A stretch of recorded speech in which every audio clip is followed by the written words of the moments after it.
नमस्कार। कर्माबाई महाविद्यालय की इस ज्योग्राफी विषय की 24वीं ऑनलाइन कक्षा में आपका पुनः स्वागत है। तो विद्यार्थियों, पिछली कक्षा में हमने अपवाह के बारे में पढ़ा था, जिसमें अपवाह, तंत्र और प्रतिरूप दो उपागमों में हमने बांटा। अपवाह को अध्ययन करने के दो उपागम थे, तो उसके बारे में हमने चर्चा कर ली थी। पिछले वीडियो में हमने अपवाह तंत्र को पढ़ा था, जिसमें क्रमवर्ती और अक्रमवर्ती सरताओं के बारे में पढ़ा। क्रमवर्ती सरताओं में अनुवर्ती, परवर्ती, प्रत्यनुवर्ती और नवानुवर्ती सरताएं थी, जबकि अक्रमवर्ती सरता के अंदर हमने पूर्ववर्ती और आद्यारोपित नदियों के बारे में पढ़ा था। इसके साथ हमने नदी अपहरण की घटना को विस्तार से पढ़ा था। तो विद्यार्थियों, आज हमारा जो टॉपिक है वो अपवाह से संबंधित ही है। अपवाह प्रतिरूप। अपवाह प्रतिरूप। तो देखिए, पिछले वीडियो में मैंने आपको ये बताया था कि अपवाह जो है, मैं एक बार ब्रीफ करके बता देता हूँ यहाँ पर। अपवाह जो है वो तंत्र के रूप में और प्रतिरूप के रूप में दो भागों में बांट दिया जाता है। तंत्र क्या है? तंत्र चट्टानों की संरचना, चट्टानों की भूगर्भिक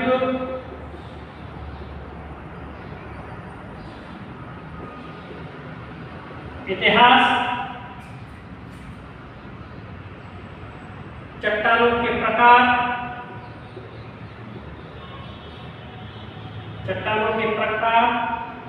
इन सब चीजों से प्रभावित होती है तंत्र, अपवाह तंत्र। जबकि अपवाह प्रतिरूप आकार और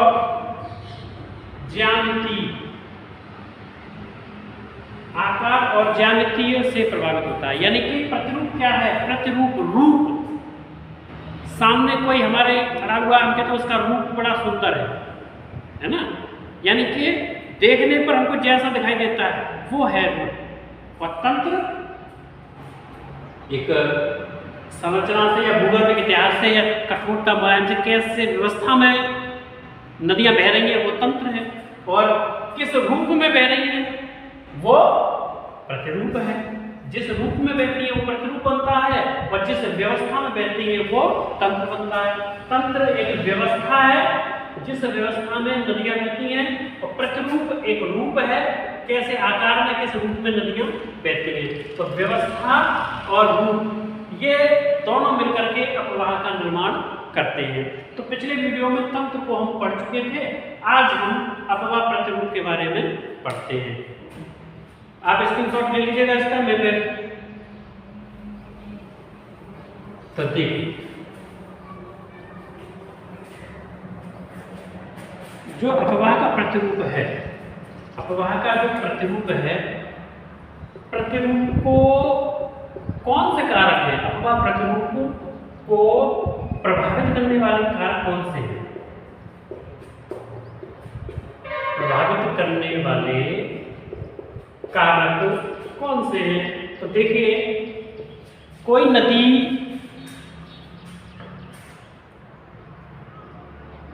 वृक्षाकृतिक प्रतिरूप निर्मित करेगी, कोई अविकेंद्रीय प्रतिरूप, कोई अपकेंद्रीय प्रतिरूप, अरीय प्रतिरूप, ये अलग अलग प्रतिरूप विकसित करेंगी नदियां। तो उसको प्रभावित करने वाले कारक कौन से हैं? यानी किस कारण से? कोई तो वृक्ष के समान बह रही है नदी, कोई पंख के समान बह रही है नदी, है ना? किसी वायुयान चालक को ऊपर से देखने पर नदी का प्रतिरूप दिखाई देता है ना? किस रूप में बह रही है, कैसी आकृति बना रही है, आप ये समझ लीजिएगा। तो कैसी आकृति बना रही है नदी बहते समय, वो किन किन बातों पर निर्भर करता है, वो कहलाते हैं प्रभावित करने वाले कारक। तो देखिए, एक ही चर्चा कर लेते हैं। एक तो भूमि का ढाल, भूमि का ढाल, पहली बात। दूसरी बात, धरातल की संरचना, धरातल की संरचना दूसरी बात होगी साहब। तीसरी बात, पटल विरूपण। पटल विरूपण का मतलब पटल, धरातल का विरूपण, रूप विरूप होता है। अंतर्जात बलों द्वारा कोई परिवर्तन आ जाता है तो नदी का जो मार्ग है वो बदल जाएगा, तो उसके बहने का जो स्वरूप है वो भी बदल जाएगा। ठीक है।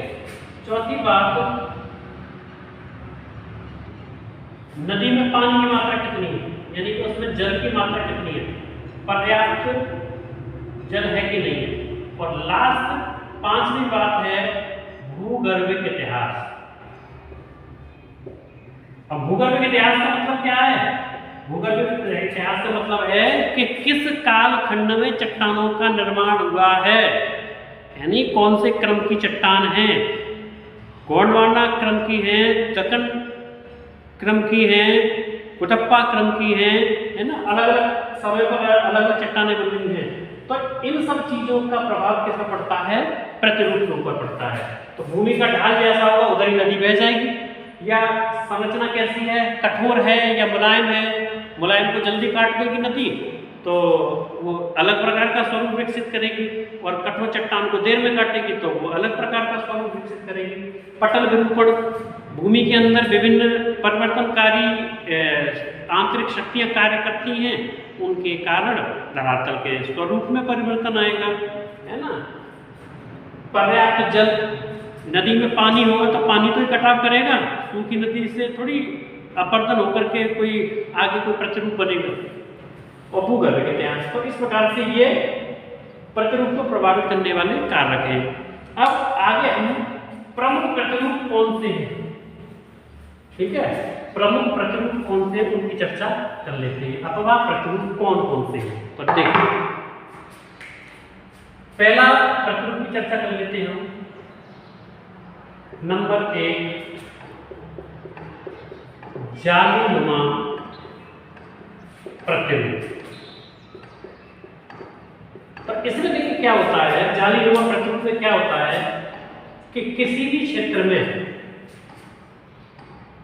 किसी भी क्षेत्र में, इसको मैं यहाँ कर देता हूँ तो दूसरा और आ जाएगा एक प्रतिरूप, दो करके यह कर देता हूँ तो दूसरा उधर डायग्राम बन जाएगा। किसी क्षेत्र में मान के चलिएगा कि नदियां बहती हैं, या कोई नदी है इस क्षेत्र में बहती है, इसके साथ सहायक नदियां भी बहती हैं। इस प्रकार से छोटी छोटी नदियां बहती हैं, छोटी छोटी नदियां इसमें मिलती हैं इस प्रकार से, ऐसे इस प्रकार से कोई और नदी यहाँ बहती है, इस प्रकार से इसका अलग प्रतिरूप बनता है, ये नदी बहती है इसका यहाँ ऐसे। तो ये इस प्रकार का जो एक जाली जैसी बन जाती है, जाली जैसी बन जाती है। और ये क्षेत्र कैसा है, छोटा क्षेत्र होता है, कोई छोटा क्षेत्र होता है, क्योंकि जालीनुमा प्रतिरूप की तरह ही एक आयताकार प्रतिरूप भी ऐसा ही बनता है। अब इसमें देखो आयताकार सा दिखाई देता है, ये आयताकार, ये आयताकार, ये प्रतिरूप, ये मतलब ऐसा दिखाई देता है आयताकार रूप में नदियां बह रही है, ठीक है। तो ऐसा जो प्रतिरूप है, जो जालीनुमा देखने में ऊपर से वायुयान को ऐसा लगेगा नदियां जो है जालीनुमा आकृति बना रही हैं, आपस में एक दूसरे से मिल रही हैं, तो वो क्या कहलाता है, वो कहलाता है जालीनुमा प्रतिरूप। और ये जो जालीनुमा प्रतिरूप है ये कोमल और कठोर चट्टानें, कोमल और कठोर चट्टानें पाई जाती है। किसी भी क्षेत्र में कोमल और कठोर चट्टानें पाई जाती है। कठोर चट्टानें कम घिसती हैं और कोमल चट्टानें ज्यादा घिस जाती हैं। तो इस प्रकार का ये प्रतिरूप विकसित हो जाता है। और इसमें ये जो नदियां हैं ना, छोटा क्षेत्र है, और नदियां जो कैसे होती हैं, नदियां पास पास होती हैं। नदियां कैसे होंगी, पास पास होंगी। अगर दूर दूर होंगी तो आयताकार प्रतिरूप विकसित हो जाएगा, ठीक है। नदियां पास पास होती है। तो ये आप समझ गए चीज को, इस प्रकार की शिलाकृति। अब दूसरी शिलाकृति की बात कर लेते हैं। दूसरी शिलाकृति धूमाकृति। धूमाकृति प्रतिरूप, नदी के प्रतिरूप की बात कर रहे हैं, धूमाकृतिक प्रतिरूप। जालीनुमा जो प्रतिरूप है, चलिए कोई नहीं, धूमाकृतिक जो प्रतिरूप है ये कैसे बनता है देखिए।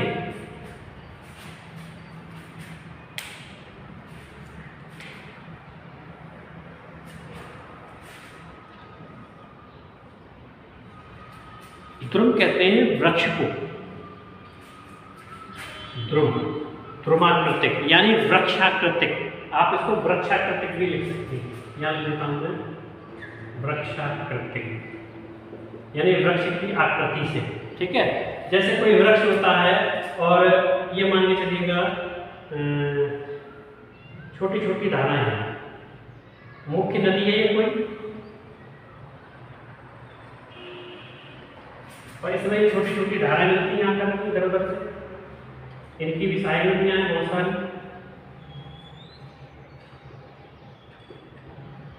यानी कि वृक्ष की शाखाएं जो होती हैं ना, वृक्ष की शाखाएं जो होती हैं, तो ये नदी ऐसे बह रही है, ठीक है।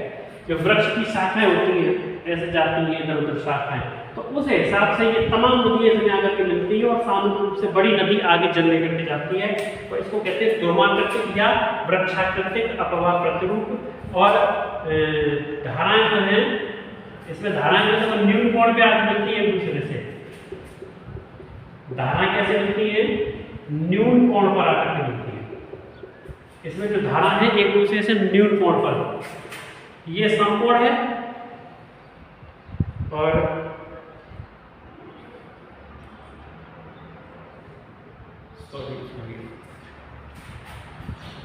ये अधिक कोण है, ये न्यून कोण है। तो इस कोण पर, न्यून कोण पर आकर के नदियां इसमें मिलती है, न्यून कोण पर नदियां आकर के इसमें मिलती है, यानी कि और इसकी आकृति वृक्ष के समान है, सिंपल सी बात। तो ये आप समझ गए होंगे। अब अगली है तीसरी अरिय, अरिय है, तीसरी है अरिय, तीसरी आकृति है अरिय। तो दो हमने पढ़ ली, एक जालीनुमा और धूमाकृतिक यानी वृक्ष की आकृति की अपवाह प्रतिरूप। तीसरा प्रतिरूप है हमारा अरिय। अरिय को कहते हैं रेडियल। अब इसमें क्या होता है अरिय में कि मध्यवर्ती जो भाग है, मध्यवर्ती भाग कैसा होता है? उच्च होता है। मध्यवर्ती भाग कैसा होता है? उच्च होता है। और यहां से चारों ओर नदियां निकलती हैं।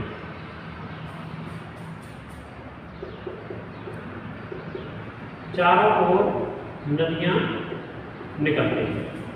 मध्यवर्ती भाग उच्च होता है और चारों ओर नदियां निकलती है। तो देखिए ये प्रतिरूप कैसे विकसित हुआ।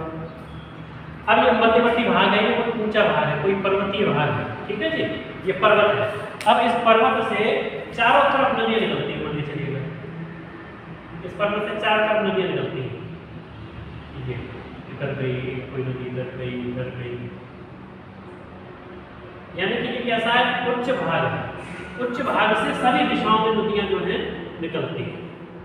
तो ये कहलाता है, इस प्रकार का जो प्रतिरूप विकसित होता है वो विकसित होता है अरिय प्रतिरूप। और ये पर्वतीय क्षेत्रों में आप देखिएगा विंध्याचल और सतपुड़ा पर्वत श्रेणियां हैं, तो यहाँ से क्या है कि अरिय प्रकार का प्रतिरूप निकलता है। कुछ उत्तर की तरफ गंगा में मिल जाती है, कुछ सहायक नदियाँ, और कुछ दक्षिण की तरफ गोदावरी में भी आती है, कुछ महानदी में भी आती है, ठीक है। अब चौथा प्रतिरूप है इसमें आयताकार। और ये आयताकार प्रतिरूप, अरिय प्रतिरूप और आयताकार प्रतिरूप जो है जालीनुमा प्रतिरूप के समान ही होता है देखने में। तो देखिए कैसे,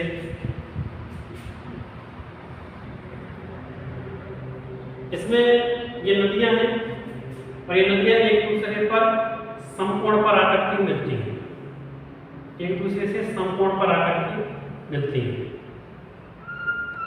इस तरीके। तो ये जालीनुमा प्रतिरूप हो गया। लेकिन जो जालीनुमा प्रतिरूप होता है उसमें नदियां पास पास होती हैं, इसमें नदियां क्या होती हैं? दूर दूर होती हैं।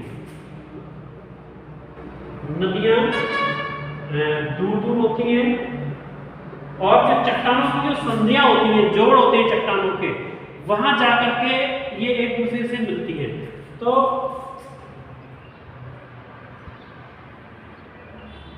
जो समकोण पर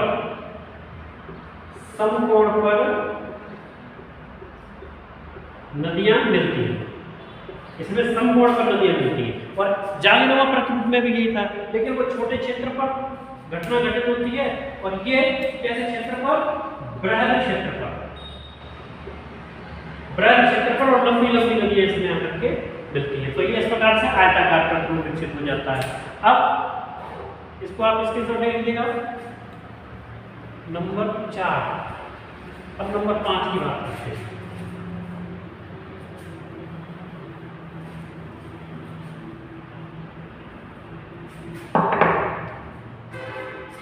नंबर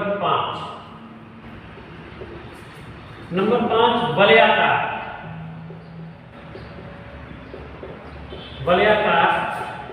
प्रतिरूप। अब वलयाकार प्रतिरूप में क्या होता है कि कोई गुंबदाकार पर्वत होता है और उससे चारों ओर नदियां निकलती हैं। यानी कोई डायग्राम बना देता हूं।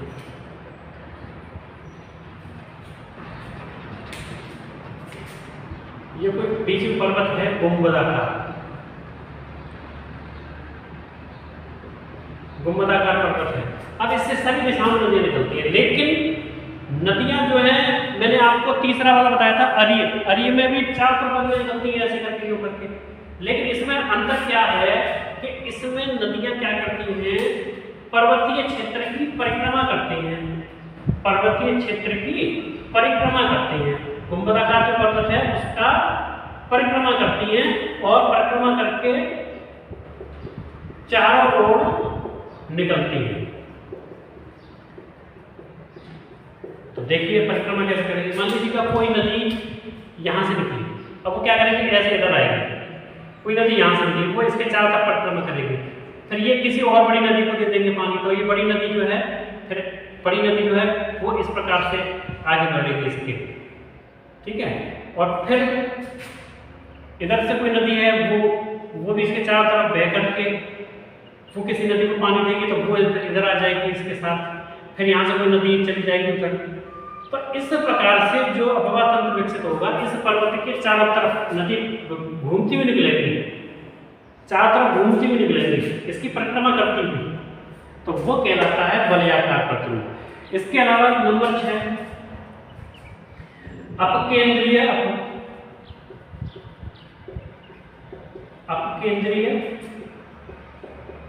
प्रतिरूप। अपकेंद्रीय और अविकेंद्रीय 2 प्रतिरूप होते हैं, ठीक है। अपकेंद्रीय और नंबर 7 इसमें जोड़ देता हूं मैं, अविकेंद्रीय। तो देखिए अपकेंद्रीय की बात करें अपन,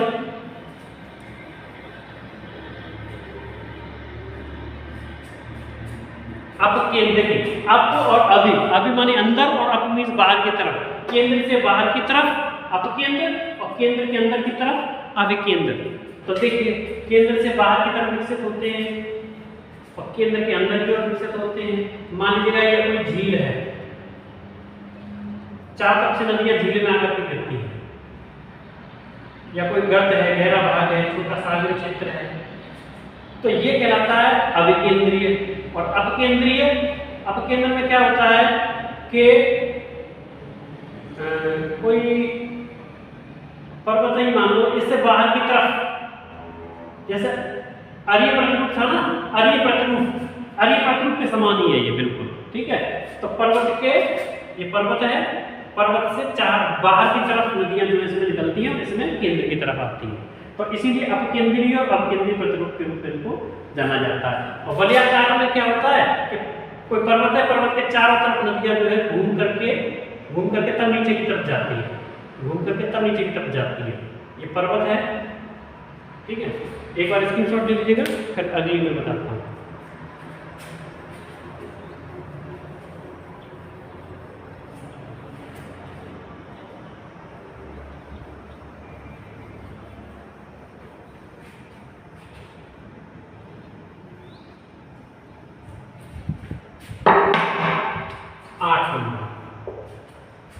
थोड़ा सा अंधेरा हो रहा है, चलिए जल्दी खत्म करता हूँ उसको। 8 नंबर है परनुमा। परनुमा प्रतिरूप। परनुमा मतलब जो पंख होता है ना, पक्षियों के पंख होते हैं। तो देखिए परनुमा प्रतिरूप कैसे विकसित होता है कि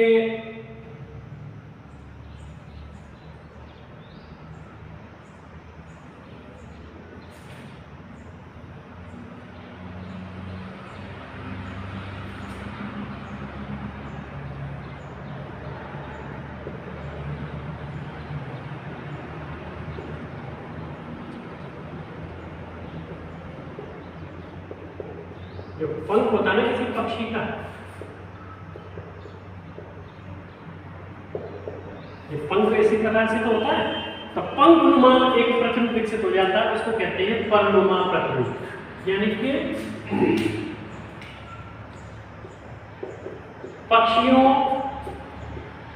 के पंख के समान, पक्षियों के पंख के समान, ठीक है। तो इस प्रकार का प्रतिरूप जो है यह है परनुमा प्रतिरूप। अगला है नंबर 9 हेरिंग अस्थि। हेरिंग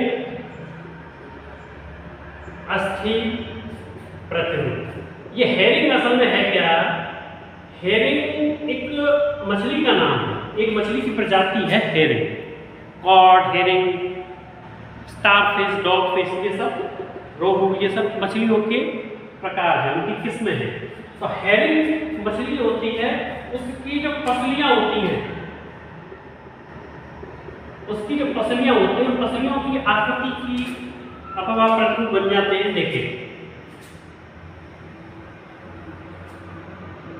ये हेरिंग मछली, इसमें इस प्रकार से दोनों दिशाओं से आकर के नदियां जो इसमें मिल जाती है। तो इस प्रकार का जो प्रतिरूप बनेगा, मछली है उसकी पसलियां ऐसी होती हैं, तो वो क्या है? हेरिंग अस्थि प्रतिरूप। इसके अलावा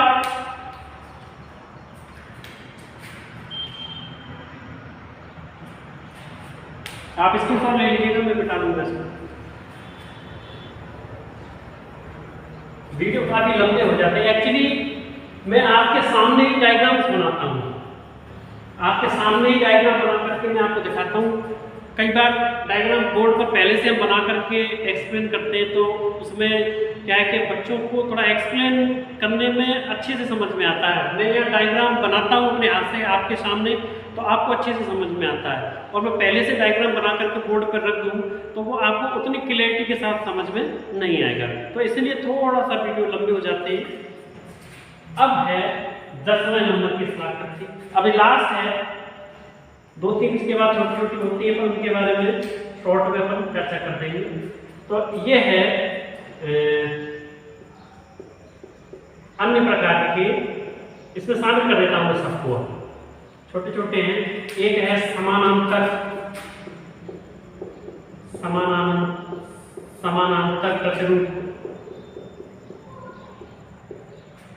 एक है कंटकीय प्रतिरूप, कंटकीय प्रतिरूप यही है। और एक और आप मान सकते हैं, एक अनिश्चित प्रतिरूप भी होता है, उसका पता ही नहीं चलता कि किस आकृति में बह रही नदी। तो इस प्रकार से समानांतर प्रतिरूप में क्या होता है कि नदियां एक दूसरे के समानांतर बहती हैं, एक दूसरे के समानांतर बह रही है नदियां। कई नदियां एक दूसरे के साथ साथ बह रही हैं, ऊपरी ढाल से निम्न ढाल की ओर साथ साथ बह रही है। कंटकीय प्रतिरूप में क्या होता है कि किसी क्षेत्र में मान के चलिएगा कि कोई नदी बह रही है, ठीक है, इसकी दिशा इधर है, और कोई विपरीत दिशा से छोटी सी नदी इसमें ऐसे मिल जाती है, विपरीत दिशा से इस प्रकार से कोई नदी इसमें मिल जाती है। तो ये जो विपरीत दिशा से नदियां जो इसमें मिल रही हैं, तो इससे आकृति कैसी दिखाई देती है? कंटकीय। एक जैसे मछली पकड़ने का कांटा होता है ना, उसमें कांटे के समान दिखाई देती है, तो इसलिए कंटकीय प्रतिरूप इसको कहा जाता है। और एक अनिश्चित प्रतिरूप में पता ही नहीं चलता, नदी पहले तो वृक्षाकृतिक स्वरूप था नदी का, लेकिन भूमि का उत्थान हो जाता है, भूमि ऊपर उठ जाती है ऊपर उठ जाती है भूमि तो फिर से नया प्रतिरूप विकसित हो जाता है, फिर भूमि का अपरदन होता है, नदी अपनी घाटी को विकसित करती है, फिर से उत्थान हो जाता है, तो पता ही नहीं चलता कि प्रतिरूप कैसा है, वो अलग प्रकार का ही हो जाता है, उसको किसी एक प्रतिरूप में डिफाइन नहीं किया जा सकता है। तो इस प्रकार से ये अनिश्चित प्रकार का प्रतिरूप हो जाएगा, मालूम नहीं पड़ेगा नदी कौन सी किस में मिल रही है ना, बड़ा जटिल एक संरचना बन जाएगी। तो इस प्रकार से ये हमने नदियों के अपवाह प्रतिरूप के बारे में हमने पढ़ा। अब देखिए अपवाह तंत्र के बारे में पढ़ लिया पिछले वीडियो में, इस वीडियो में अपवाह प्रतिरूप के बारे में पढ़ा है। अगले नेक्स्ट वीडियो में हम नदी के द्वारा कैसी स्थलाकृतियां बनती हैं, ये हमने अपवाह का जो पढ़ा है ये नदी के संदर्भ में पढ़ा है, आधार नदी है। अब नदी बहती है तो बहते समय वो किस प्रकार की स्थलाकृतियों का निर्माण करती है, वी आकार की घाटी का निर्माण करती है या यू आकार की घाटी का निर्माण करती है या किस प्रकार की स्थलाकृति का निर्माण करती है। हालांकि यू आकार की घाटी का निर्माण हिमानियां करती हैं, वी आकार की घाटी या कैनियन या गार्स का निर्माण नदी करती है। तो इसकी विस्तार से चर्चा हम नेक्स्ट वीडियो में करेंगे। तो आपको अगर ये क्लास अच्छी लगे तो आप चैनल को लाइक, शेयर और सब्सक्राइब अवश्य कीजिएगा, क्योंकि आपके छोटे छोटे इन्हीं प्रयासों से हम जैसे लोगों को हिम्मत मिलती है और सुधार करने की प्रेरणा मिलती है। नमस्कार।